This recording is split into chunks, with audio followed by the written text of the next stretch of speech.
किस्त नंबर 10 हिस्सा 3। चौंके मंगल के शव उनकी वापसी की फ्लाइट थी, इसलिए आज का प्रोग्राम शॉपिंग और बाहर घूमने फिरने के लिए तय था। मगर जन्नत की तबीयत सुबह से ठीक नहीं थी और वो इस मौके को गंवाना भी नहीं चाहती थी। इसलिए तैयार होकर बाहर आई तो फारिस ने साफ मना कर दिया। नहीं, बिल्कुल नहीं, मुझे लिस्ट दो, तुम्हें क्या चाहिए मैं खुद ले आऊंगा। वो रुहासी हुई। मॉर्निंग सिकनेस तो मुझे रोज होती है, अब ठीक हूँ। जाकर आराम करो, फारिस के लहजे में तहकुम था। वो रोनी सुनत बनाए अपनी जगह खड़ी रही। मेड मेरे आने तक यहीं रहेगी, मैंने उसे मेन्यू दिया है, खाना तैयार कर रही है। तो ये वाजे था वो अपना फैसला नहीं बदलेगा। वो बिगड़े तेवरों के साथ कमरे में वापस चली गई। फारिस उठकर उसके पीछे आया। वो ग्लास वॉल्स के करीब नम रेशों वाले कारपेट पर बैठी थी। जरूरी तो नहीं कि इस बार ही सब जगह देख ली जाए। मैंने कुछ कहा है तुम्हें? न रूठेपन से कहकर उसकी तरफ देखा। आंखों में नमी उतरी हुई थी। और मैंने कब कहा कि मैं तुम्हारे साथ घूमना फिरना चाह रही हूँ? हाँ, ये बात तो तुमने बिल्कुल नहीं कही। सीने पर बाजू बांधे दीवार से लगकर खड़ा हो गया। मैं ही प्रोग्राम बना रहा था। हाँ वही तो। लब भेज कर रुख बदल गई। आंखों में मुस्कुराहट लिए उसे देखता रहा। जो तुम्हें चाहिए उसकी लिस्ट बना दो, मैं ले आऊंगा। मेरे जहन में कुछ नहीं है। वो कुशन गोद में रखे कालीन के रेशों को छेड़ने लगी। पारिस ने साइड टेबल से उसका मोबाइल उठाकर उसे दिया। जब जहन में आ जाए तो मुझे मैसेज कर देना। वो कहकर चला गया। जन्नत के जहन की तवील लिस्ट में मजीद इजाफा होने लगा। फौरन उसने खुद को झड़क कर नफी में सर हिलाया। सर के नीचे कुशन रखे लेट गई। मोबाइल हाथ में था और वो गेम खेल रही थी। दरवाजे की दर से अंदर देखते हुए फारिस ने उसकी तरफ से जैसी तसल्ली की थी, फिर मेड को हिदायत देता चला गया। सीन बदलता है। लंदन के आसमान पर घटाएं छाई थीं। सूरज गुरूब हो चुका था, अंधेरे उतर आए थे। बत्तियां जल उठी थीं। रात में भी दिन का समा बन गया था। सड़कें, मॉल, मार्केट में हर जगह जिंदगी के आसार थे। शहर की नाइट लाइफ मुकम्मल बेदार हो चुकी थी। सर्दी शदीद थी तो गुज़श्ता कुछ दिनों से वक्फे वक्फे से होने वाली बारिश ने मौसम को मज़ीद ठंडा कर दिया था। बारिश अभी भी बरस रही थी और हर गुजरते लम्हे शिद्दत इख्तियार करती जा रही थी। उसने मेन रोड से दाएं तरफ गाड़ी मोड़कर एक ही कतार में इस्तादा कई घरों की रोशन खिड़कियों की जानिब देखा और सड़क के किनारे गाड़ी पार्क कर दी। चंद लम्हों तक विंड स्क्रीन पर मुतहर्रिक वाइपर्स को देखता रहा। मंजर धुंधला कर बस एक लम्हे के लिए ही साफ होता था। एन सामने ही बिल्कुल आखिर में रोशन खिड़कियों के बीच एक तारीख घर नजर आ रहा था। गहरा सांस लेकर उसने जैसे एक बार फिर खुद में हिम्मत मजतमा की और छतरी खोलकर बाहर निकल आया। स्याह जीन्स पर स्याह रंग का स्वेटर और उस पर स्याह कोट में मलबूस वो इजलत में कदम उठा रहा था। बाढ़ की उस पार लॉन का कता था, घास पे हंगम थी। वो लॉन अबूर करता मरकजी दरवाजे तक गया। सीढ़ियां चढ़कर उसने गहरी सांस ली, फिर चाबी घुमाकर दरवाजा अंदर की जानिब धकेल दिया। उसने अपने अंदर अपने वजूद की तारीकी में कदम धर दिए कि वो घर उसके अंदर जैसा था, साकिन, वीरान, खामोश, साल साल से बंद।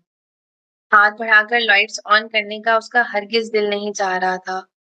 इस घर में उसे अंधेरों की आदत थी। वो हर मंजिल से भागता फिरता था, हर उस अजियत से जो दीवारों पर रकम थी, हर उस दुख से जो इस फजा में रचा हुआ था। शायद वो खून की बात थी, जख्मों का दर्द था, रूह की चीखें थीं जो उसे अपने आस पास एक बार फिर महसूस होने लगी थी।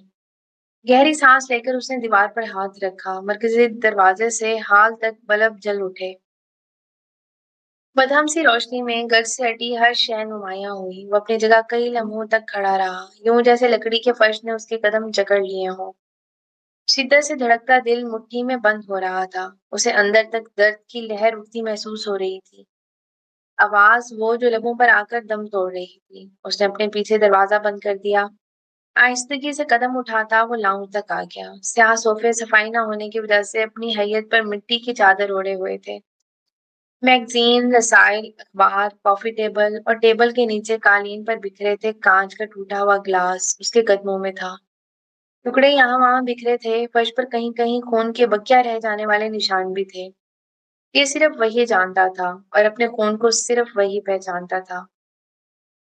किचन इतना सुनसान जैसे कभी वहां कोई रिस्क नहीं लाया गया था। मेज पर चंद एक सफेद खून की पट्टियां, छुरी, फर्स्ट एड का बॉक्स जूं का त्यों रखा था। वो खुद को सर झुकाए इसी मेज पर बैठा हुआ देख सकता था। नजर हटाकर सीढ़ियों का रुख किया। वजन पड़ने पर आवाज आई थी। उसे रेलिंग को मजबूती से थाम लिया। اوپر کمرہ تھا، اسے کھولنے سے پہلے رک کر اپنے حواس بحال کرنا پڑے۔ اس قدر شدید سردی میں بھی اس کی پیشانی اور کالود ہو رہی تھی۔ اس نے ہینڈل گھما کر دروازہ کھول دیا، لائٹس آن کر دی۔ کمرہ روشن ہو کر بھی اس کے لیے تاریک اور مبہم سا رہا۔ اس نے پلکیں جھپکائیں، سانس بھاری ہو گیا، سینے پر بوجھ پڑ گیا، قلب میں درد ٹھہر گیا۔ بیڈ پر بے ترتیبی سے بکھرے کشن، کچھ نیچے گرے ہوئے، وارڈروب کھلی ہوئی، ڈریسنگ ٹیبل کا سامان بے ترتیبی لیے ہوئے، کچھ نیچے گرا ہوا، کچھ ٹوٹ کر بکھرا ہوا۔ کون ہو تم؟ ٹوٹے ہوئے آئینے سے اس کی نگاہ کھڑکیوں کی طرف گئی، کافی دیر تک وہاں ٹھہری رہی، پھر وہ آگے بڑھ گیا۔ بیڈ سائڈ ٹیبل کے پاس بیٹھتے ہوئے اس نے دراز کھینچی۔ ایک ساتھ کئی رپورٹس اس کے ہاتھ میں آ گئیں، سنبھال کر رکھی گئی تھیں، سنبھلی ہوئی ملیں تھیں۔ اسے لگا اس کا سانس بند ہو جائے گا، دل پھٹ جائے گا، وہ اپنے قدموں پر کھڑا نہیں ہو سکے گا، اس کمرے سے باہر کہیں نہیں جا سکے گا۔ وہ درد ایسا ہی تھا، وہ غم، وہ آزمائش، وہ مصیبت ایسی ہی تھی۔ اس کی آنکھیں مکمل تر ہو چکی تھیں، اس کا وجود شعلوں کی زد میں آ چکا تھا، اس کا مستقبل، اس کا حال مٹ گیا تھا، ماضی ٹھہر گیا تھا، ماضی رہ گیا تھا۔ کتنی ہی دیر وہ بے جان کاغذوں پر زندگی کی نشاندہی کرتی، مبہم لکیروں کو تکتا رہا تھا۔ اندر ایک شور سا بپا تھا، ضمیر ملامت کر رہا تھا، انگلیاں اس کی طرف اٹھ رہی تھیں، وہ برپا ہونے والی قیامت کا ذمہ دار خود تھا۔ ہر طرح کے خیالات کو جھٹک کر وہ الماری تک گیا، پٹ کھول دیے، اس کے برانڈڈ کپڑے، قیمتی گھڑیاں، جوتے، ہر ایک شے جوں کی توں رکھی تھی، مگر وہ ان چیزوں کو لینے نہیں آیا تھا۔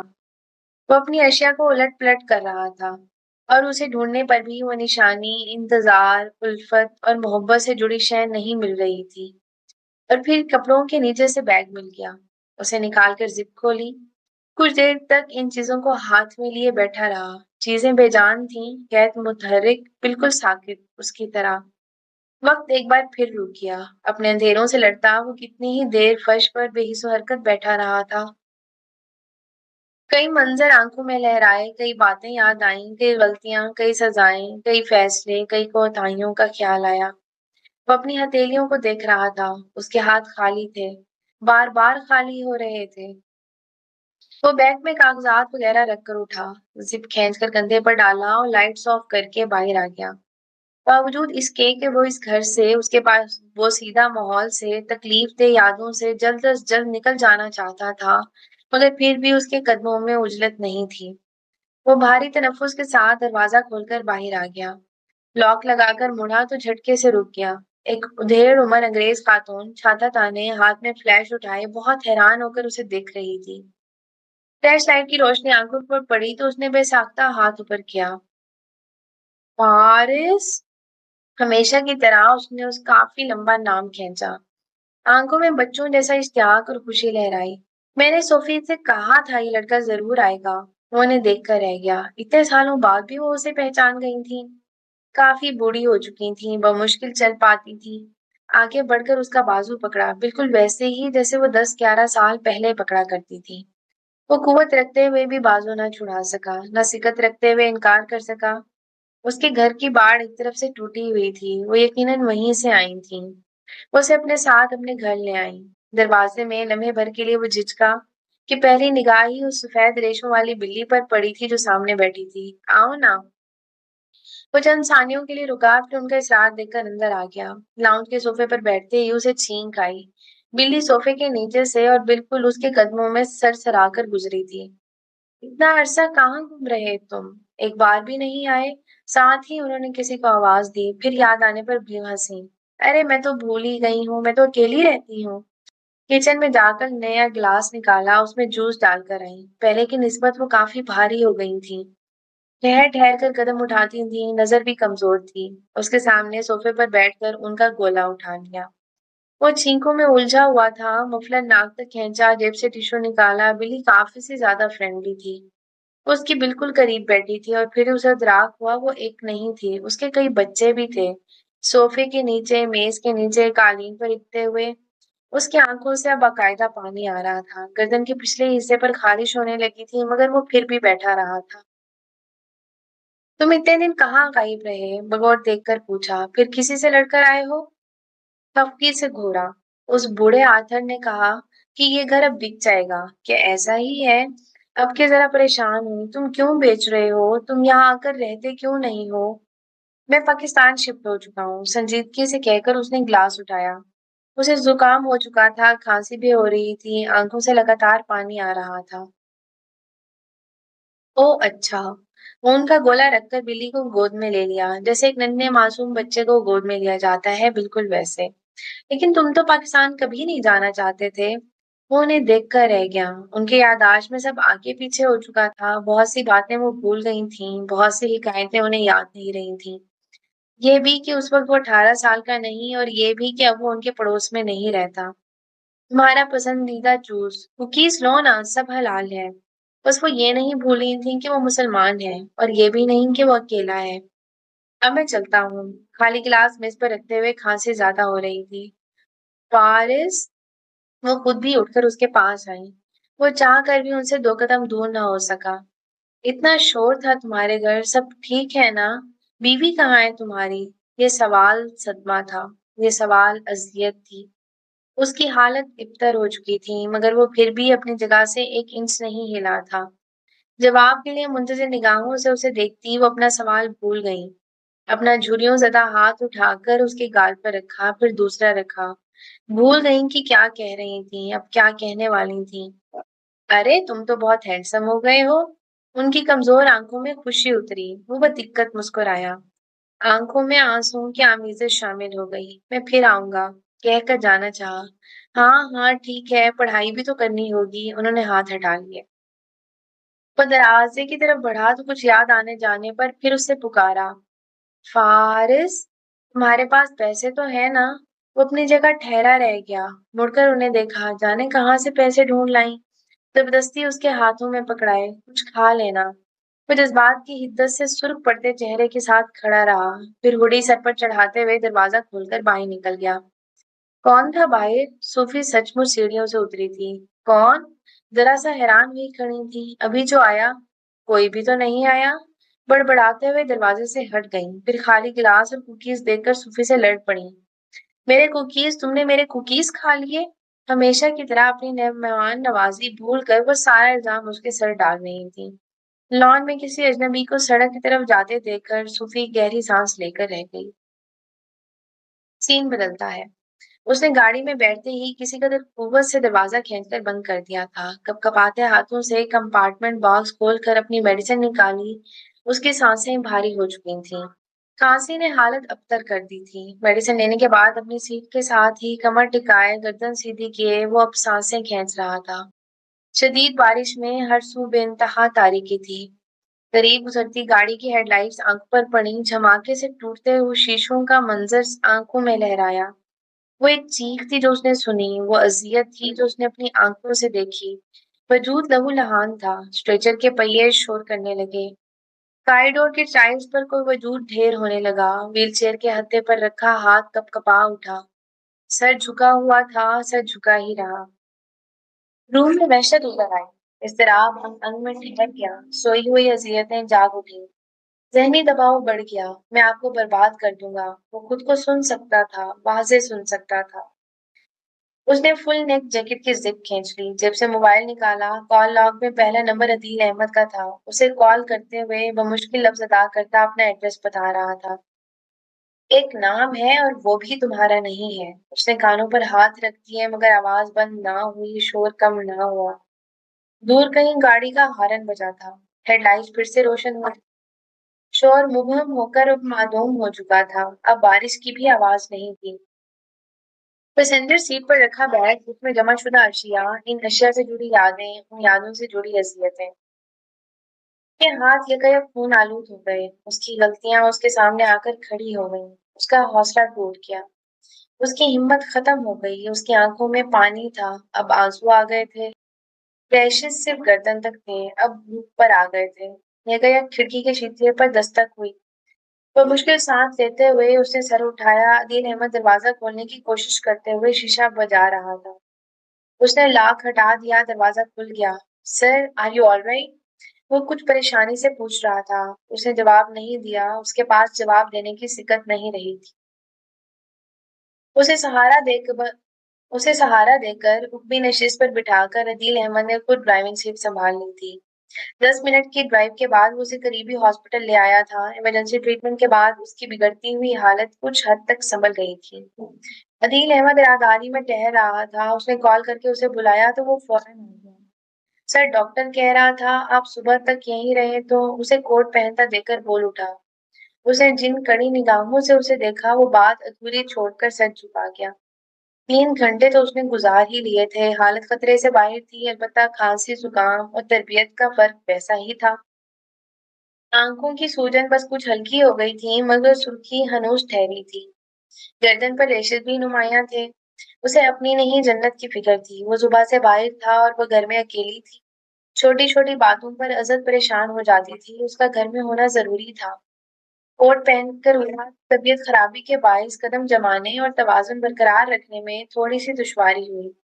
अदील अहमद ने मदद करना चाही तो उसका हाथ सख्ती से झटक दिया। जो अपने बाज को हैरत से देखकर रह गया। ये हकीकत थी कि वो सख्त और बेइंतहा रूठ था, फिर इस हालत में उसका ये रवैया अचंभे का बायस था।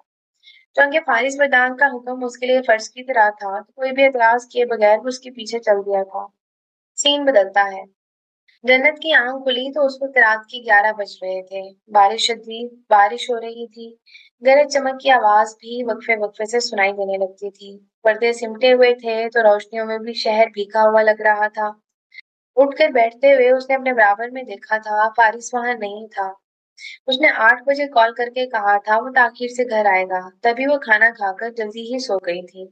मगर अब तो काफी वक्त हो चुका था। मोबाइल उठाया, नोटिफिकेशन चेक किए, फिर उन्हें शॉल ओढ़कर बाहर आ गई। पूरे अपार्टमेंट में मध्यम सी सरकार रोशनी अंधेरे से उलझती नजर आ रही थी।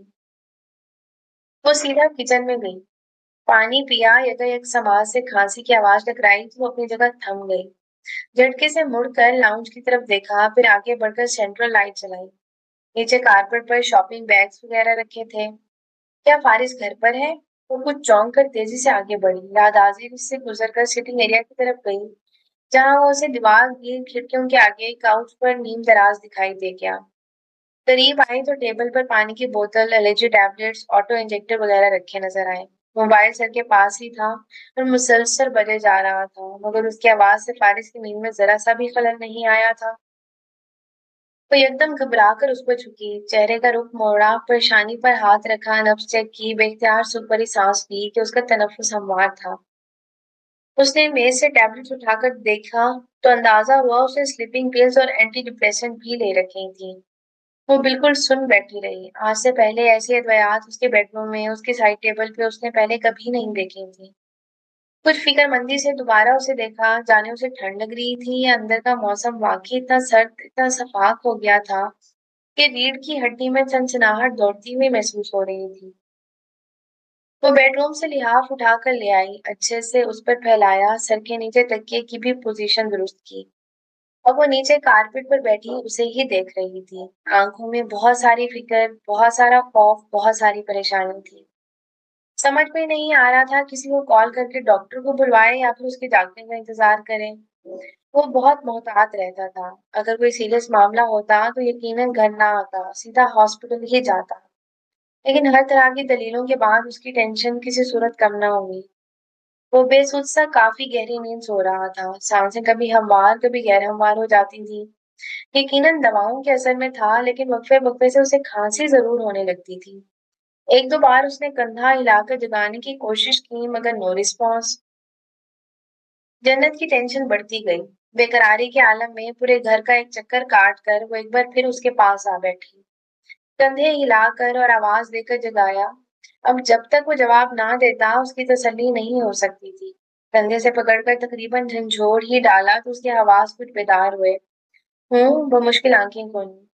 उसकी आंखें बेतहाशा सुर्ख, पपोटे जरा से भारी और सूजे हुए, होंठ खुश्क, रंगत जर्द थी। तुम्हारी तबीयत कैसी है अब? उसने फिक्रमंदी से पूछा। ठीक हूँ, कहकर आंखें बंद करना चाहिए। जन्नत ने दोबारा से कंधा हिलाकर जगाया। वो बमुश्किल बेदार होकर उसे देखने लगा।